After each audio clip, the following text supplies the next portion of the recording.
In the aftermath of the tragedy of Hurricane Helene, we got a very strange body language from Joe Biden when he's asked the questions about what is the help that they are sending there. Watch. Do you have any words for the victims of this hurricane? Yes, it's tragic. As a matter of fact, we're trying to get the exact numbers. My FEMA advisor is on the ground in Florida right now. There's a distinction between the numbers that FEMA's used and the ones that are used by the locals.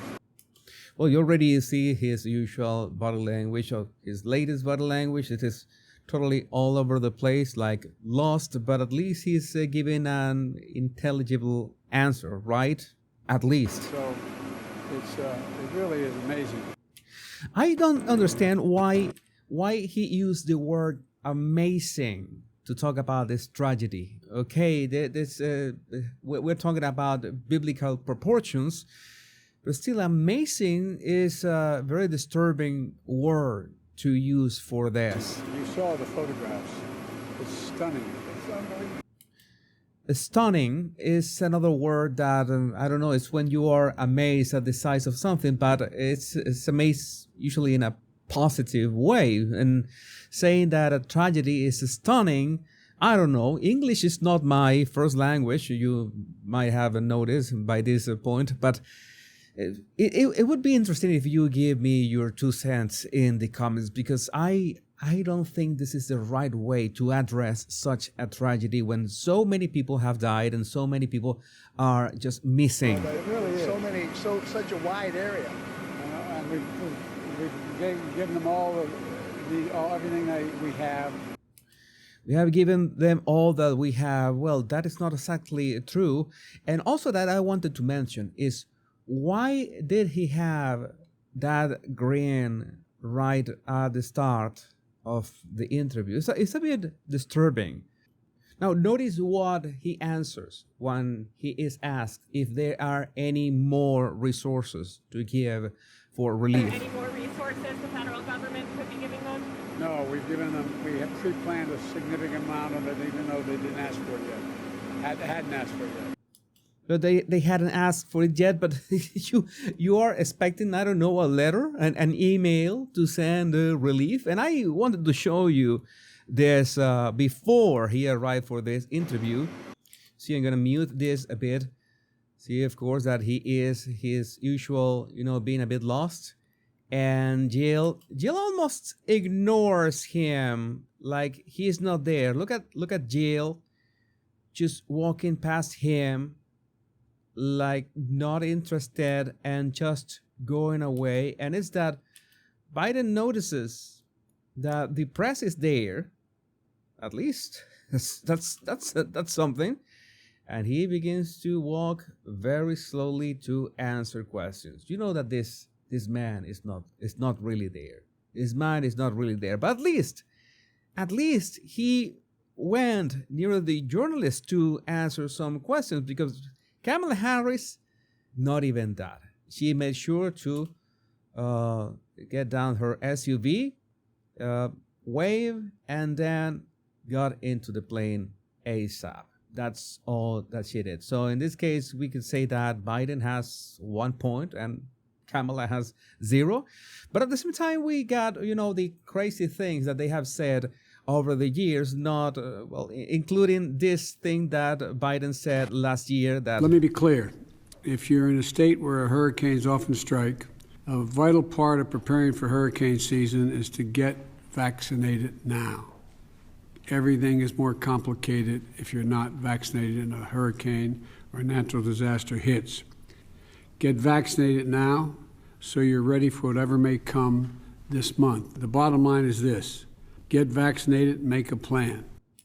Was like saying things 3 times. And also we got Kamala Harris back in the day saying that whatever relief people receive during disasters like hurricanes and stuff, it has to be, let's say, segregated. Our lowest income communities and our communities of color that are most the multimedia marketplace by these extreme conditions and impacted by issues that are not of their own making. And so absolutely. And so From the value. We have to Premium, address this the in a way multimedia that is marketplace. about giving resources based on equity, understanding that we fight for equality, but we also need to fight for equity, understanding not everyone starts out at the same place. I don't know, correct me if I'm wrong, but doesn't a hurricane hit everyone exactly the same? Like, it doesn't matter if it hits a city, you would have like different communities in that city. It will hit exactly the same of all of them. But I'm not an expert in hurricanes, but you tell me. We also have this, a couple of things here first. 2 days after Hurricane Helene made landfall, the Biden-Harris regime deployed the state's National Guard to the Middle East. I didn't get it. Many of these soldiers, now thousands of miles away, have left behind families who are struggling without power, water, or basic necessities in the wake of the storm. The question remains, was this the right call? Would it have made more sense to delay their deployment and use their manpower for disaster relief at home? Who exactly is steering the ship in the White House, and are they truly considering the priorities of American families in crisis? It was from Amuse, but I wanted to mention also this, from Cynical Publius. This is unbelievable. The Airborne Corps is located on Fort Bragg, I refuse to call it by that other woke name, a mere 268 miles from Asheville and the worst flooding areas of this biblical level tragedy.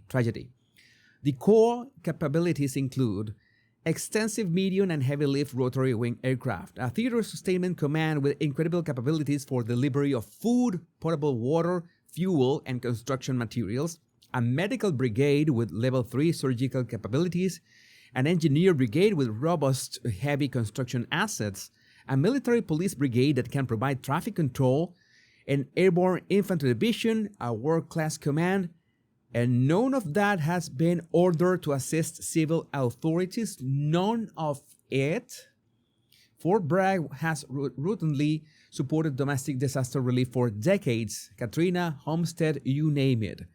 I myself have a humanitarian service medal for support to Hurricane Fran relief out of Bragg. Now, we can't do anything for an epic disaster in the same freaking state. What the F? This goes beyond mere negligence. It must be malicious. Perhaps Kamala and Joe don't want North Carolina's rural GOP counties to be able to vote on November 5th. This is an abomination and one of the worst derelictions of presidential duties in U.S. history. And you see Joe Biden with that grin, and you see Kamala Harris not even talking to the press, and you ask the question, what is the plan? What is, why behave this way? This could be your moment to shine. This could be to the moment to show how you are, well, the leader of the nation. This could be Kamala's opportunity to show that she's the one, and they don't.